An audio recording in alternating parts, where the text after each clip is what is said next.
Well, good day, smart traders. I trust each and every one of you are ready for another profitable day within the market. Let's kick things off by having a look at today's economic calendar. And so the day has finally arrived. NFP Friday. Today, all focus will be on the US job data being released at 3:30 South African Standard Time, with the primary focus being on the non-farm employment change report that will be released, where we will be able to see how many new jobs were created in the USA last month. Let's move on by having a look at what's making headlines within the financial markets today. In currency news, the yen weakened after the Bank of Japan kept stimulus settings steady, while the dollar paused its ascent after a rise in US jobless claims tempered expectations of further aggressive rate hikes from the Federal Reserve. The yen was last down about 0.15% at 136.36 after a knee-jerk plunge of as much as 0.62% after the Bank of Japan kept policies unchanged. Japan's currency hit a nearly 3-month low at 137.9 earlier this week. Additionally, data released yesterday showed that the number of Americans filing new claims for unemployment benefits increased by the most in 5 months last week. Though the underlying trend remained consistent with a tight labor market, nonetheless, the jump in jobless claims was enough to cause traders to unwind some bets that the US rates would rise much higher than previously expected. Further pricing now implies a roughly 54% chance that the Fed will raise rates by 50 basis points this month, compared to the 70% before the data release. Having a look at our analysis on USDJPY, we can see that we temporarily broke below our diagonal resistance. We have now broken back above this resistance level, and if we can get a close around that 136.8 level, we could potentially see this pair rally all the way to our next primary resistance at 138. And should that be broken, well, then our next target is the next primary resistance at 142. Should we, however, close back below this diagonal resistance, we will probably be starting to look for selling positions down to that next primary support level at 134. Now let's move over and see what's making headlines on Wall Street. Indices fell further this morning, extending losses from yesterday's session. All three major US stock indices slid between 1.7 and 2.1% after lender SVB Financial Group announced a $1.75 billion share sale to support its balance sheet.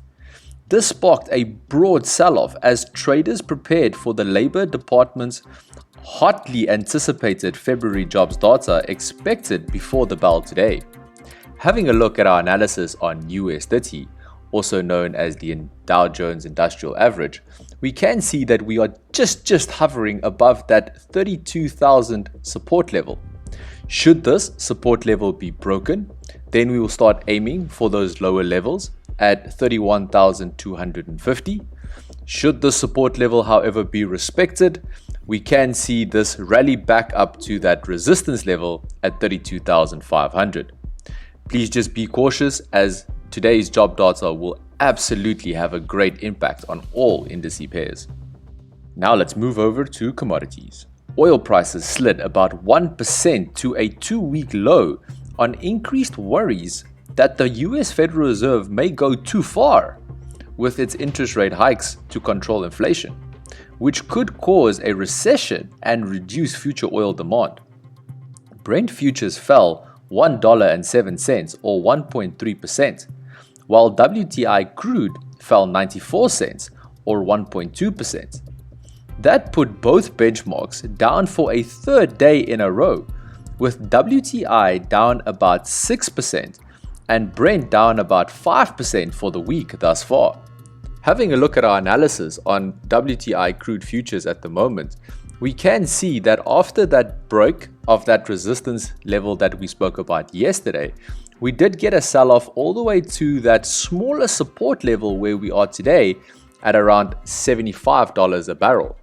Should we break this level and get a close around that $74.8 a barrel level, we can see this specific instrument sell all the way back down to that next primary support at $72 a barrel. Gold prices, on the other hand, edged higher as bigger than expected rises in weekly unemployment claims pushed up hopes that other upcoming labor market readings could show some signs of cooling. This also spurred some bets that the non-farm payroll data due today will show some signs of cooling after topping estimates for the past 10 consecutive months. Analysts are now expecting a sharp drop in payroll from the prior month. Having a look at our analysis on gold for today, we can see that yes, we did rally from that support level at 1,810. And now we are at that smaller resistance level around that 1,830 level. Should we close below this resistance level, we could see this specific pair go back down to retest that primary support level again, and should that be broken, we could experience further sell-offs. However, should we close above this resistance level, and this could be around that 1834 level, then we can see a potential rally in gold again all the way back up to 1850, or even our primary resistance at 1860. Traders, I do just want to urge you to apply proper risk management today, as it is NFP Friday, so you do not want to put your capital at risk unnecessarily. Please do your research on every trade that you would like to enter. And as always, may the plus be with you. So that is it from us here at Smart Online Trader. Should you be interested in any additional services that we offer, kindly get in touch with us or simply click on one of the links in the description below. As always, may the plus be with you. Cheers.